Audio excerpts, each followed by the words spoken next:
అందరికీ శుభోదయం.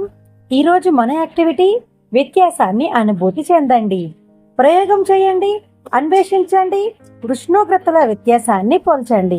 ఆదర్శిల page number 230 నుండి పేజీ నంబర్ 233లో ఉన్న యాక్టివిటీస్ పిల్లలతో చేయించండి. ఇక్కడ ఒక కార్యకర్త ఈ యాక్టివిటీ చేస్తున్నారు, చూద్దామా?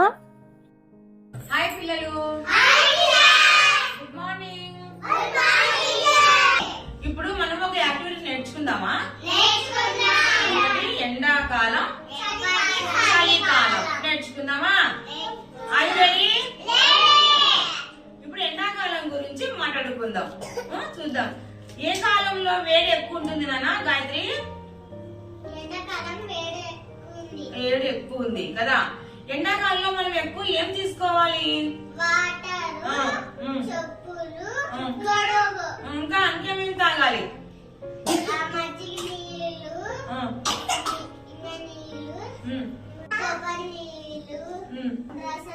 నిమ్మరసం తీసుకోవాలి. ఓకే గాయత్రి, బాగా చెప్పిందా గాయత్రి? ఎండాకాలం గురించి చెప్పింది కదా గాయత్రి. చలికాలం కదా, వేడి కాలం అయిపోయింది, ఇప్పుడు చలికాలం గురించి మాట్లాడదాం. ఓకేనా? హర్ష, ఏ కాలంలో చలి ఎక్కువ ఉంటుంది? చలికాలంలో. చలికాలంలో ఏ దుస్తులు వేసుకుంటాం నాన్న? వేసుకుంటాం కదా. చలికాలంలో మనం ఏ పదార్థాలు తీసుకుంటాము? వేడన్నము, వేడి గుడ్డు తీసుకుంటాం కదా, వేడి నీళ్ళు తీసుకుంటాం, ఇంకా స్వెటర్ వేసుకుంటాం, సాక్సులు వేసుకుంటాం కదా. వెచ్చగా ఉంటాం మనము చలికాలంలో కదా. చలికాలానికి వేడి కాలానికి మనం తేడా తెలుసుకున్నాం కదా.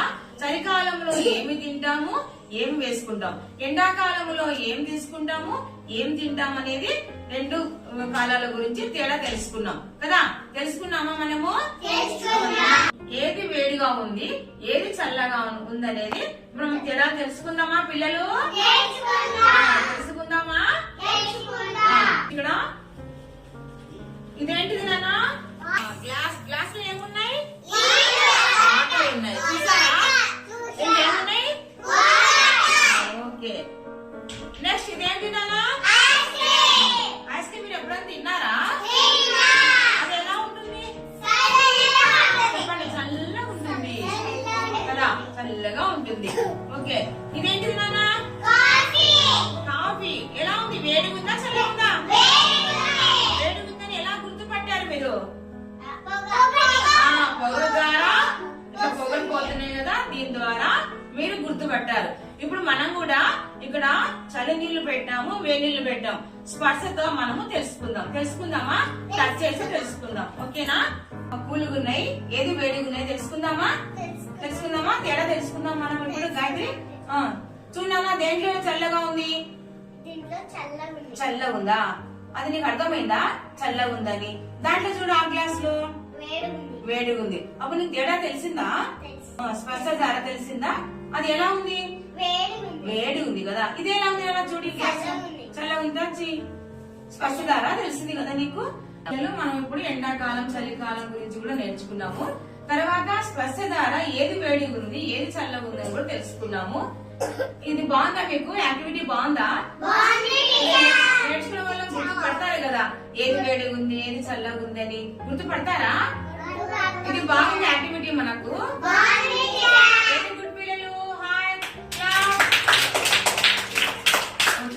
ఎక్కువగా వేడి ఉన్న వాటర్ మనము తగలకూడదు, ఎందుకంటే కాలుతుంది కదా, అది అంటాం కదా.